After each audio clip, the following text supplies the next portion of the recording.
ദൈവത്തിന് സ്തുതി. പ്രഭാതകിരണത്തിലേക്ക് സ്നേഹവന്ദനം. ഭാഗം 1782. ഇന്ന് നവംബർ മാസം 16-ാം തീയതി, 321-ാമത്തെ ദിവസത്തിലെത്തി.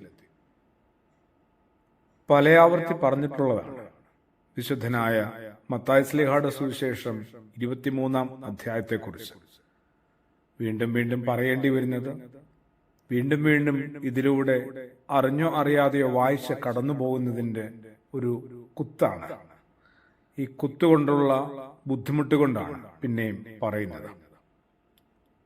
ഭക്ഷണപാത്രത്തിൻ്റെയും പാനീയപാത്രങ്ങളുടെയും ഒക്കെ പുറം മാത്രമാണോ നിങ്ങൾ വൃത്തിയാക്കുന്നത് എന്നൊരു ചോദ്യം ചോദിക്കുന്നുണ്ട് ക്രിസ്തു. ആ മതത്തോടായിരുന്നു, മതനേതാക്കന്മാരോടായിരുന്നു, മതത്തിന്റെ അനുഭാവികളോടും അനുകാരികളോടുമായിരുന്നു. അന്ധരായ നിങ്ങൾ എന്തുകൊണ്ടാണ് ഭക്ഷണപാത്രങ്ങളുടെയും പാനീയപാത്രങ്ങളുടെയും അകം കൂടി വൃത്തിയാക്കാനായിട്ട് ശ്രദ്ധിക്കാത്തത്? ഞാനും നിങ്ങളുമൊക്കെ ഈ ഒരു വിമർശനത്തിന്, ഈ ഒരു ചോദ്യത്തിന് മുമ്പിൽ നിസ്സഹായരായി മാറുന്നുണ്ട്. വല്ലാതെ പരാജയപ്പെട്ട് ലജ്ജിതരാവുന്നുണ്ട്. പുറമല്ല അകം, അകമല്ല പുറം.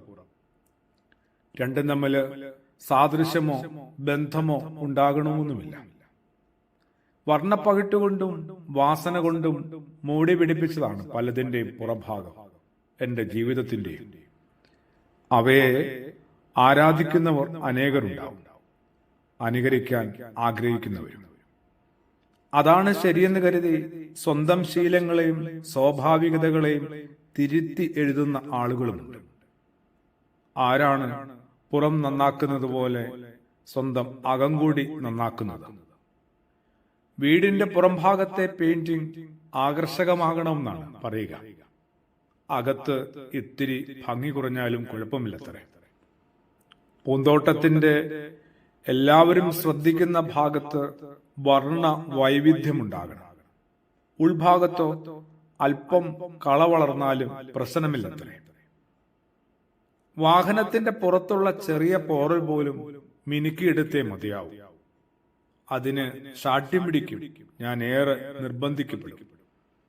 അകത്ത് ആവശ്യത്തിലധികം പൊടികിടന്നാലും ആരും കാണുന്നില്ലല്ലോ. ഇങ്ങനെയൊക്കെയാണ് നമ്മൾ ചിന്തിച്ചു പോകുന്നത്. അവിടേക്കാണ് ക്രിസ്തുയേശുവിന്റെ നല്ലൊരു ഓർമ്മപ്പെടുത്തല്. പുറം മാത്രം മിനുക്കിയും മോടി പിടിപ്പിച്ചും വാസനകൾ കൊണ്ട് നിറച്ചും നടക്കണ്ട എന്നല്ല, അകമാണ് ആദ്യമേ ഒന്ന് ശുദ്ധീകരിക്കേണ്ടത്. അകത്തെ ശുദ്ധിയും നിർമ്മലതയുമാണ് സുഗന്ധമായിട്ട് പുറത്തേക്ക് പരക്കേണ്ടത്. അതിലൂടെയാണ് പുറം കുറെ കൂടി അഴകുള്ളതായിട്ട് മാറുന്നതും മാറേണ്ടതും. പ്രാർത്ഥനയോടുകൂടി ആമേൻ.